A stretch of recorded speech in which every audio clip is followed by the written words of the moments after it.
Hi, my name is Maddie Johnson, and this is my conservation consulting project. Here I had two regions, which were Eastern and the Western region.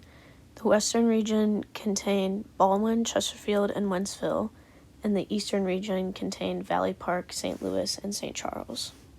Both the Eastern and Western regions had a gamma diversity of 42, but each of the different towns had a different percentage of beta diversity towards the gamma diversity. So Baldwin had about a 90% of the beta diversity, and Chesterfield and Wentzville each had about 5%. In the Eastern region, Valley Park had about 17% of gamma diversity. St. Louis had a little over 2% of the beta diversity, and St. Charles had about 81% of the beta diversity.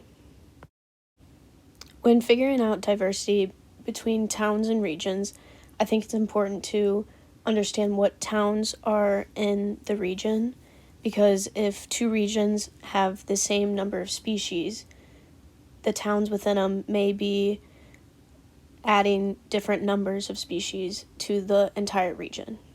So it is important to understand that even though two regions have the same amount of diversity, that the cities within them are going to add different amounts to that diversity.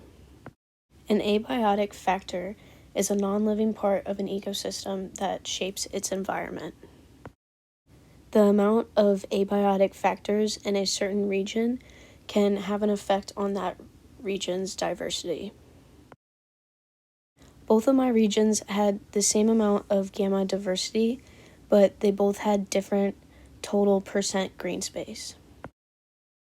If I was a consultant for future development projects in my hometown, I would advise to see how many abiotic factors are in that area compared to the amount of green space, and try to conserve as much green space as possible to make sure that all the species have good homes to live in, and to try and keep the abiotic factors pretty similar, because you don't want to add too much to destroy any habitats.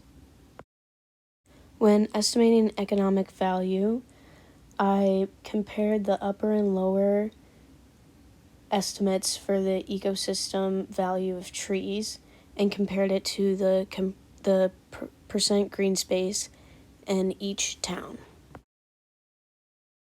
For the town of Baldwin, there's about 34% green space, so the lower estimate of the economic value of trees is about 7.8 million, and the upper estimate is 12.6 million. The town of Chesterfield has about 16% green space, so the lower estimate of the economic value of trees is going to be 13.8 million, and the higher estimate is about 23 million. The town of St. Charles has about a 25% green space, so the lower estimate for trees is going to be 16.9 million, and the upper estimate is 27.5 million.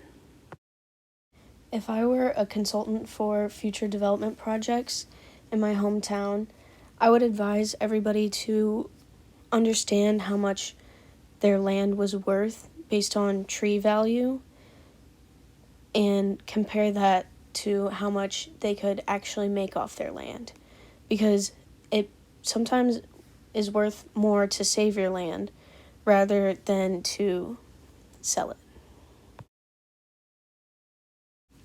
For cost-benefit analysis, I found that depending on what type of land you have, it may be worth more or less. For instance, in St. Charles, Missouri, good cropland averages to about $9,000 per acre, but if that cropland is poor, it lowers to about $5,000 per acre. This goes for the same if your land is irrigated or if you have good timberland.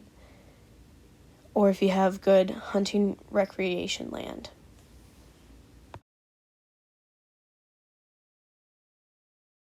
If I were a consultant for future development, again, I would tell everyone to assess their land before selling it, because it may be more beneficial to keep the land rather than sell it.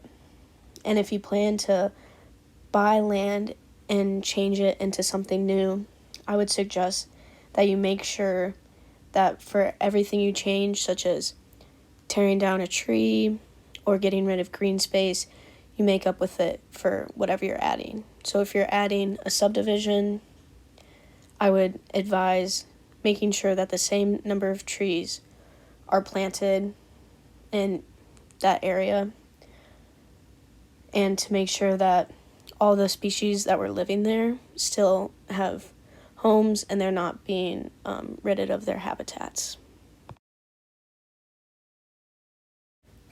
For associations with time and season, I found that sampling birds and trees need different time frames. For instance, birds tend to be more active during the day and at night whenever there's less foot traffic, and you may see different species of birds throughout the year.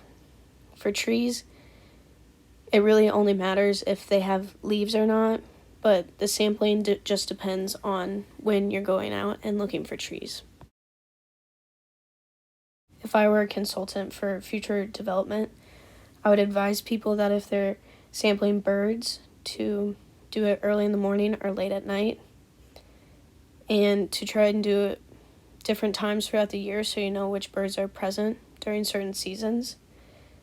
And then when sampling trees, I would advise people to do it whenever they know that there's going to be plenty of leaves on the trees to identify certain trees.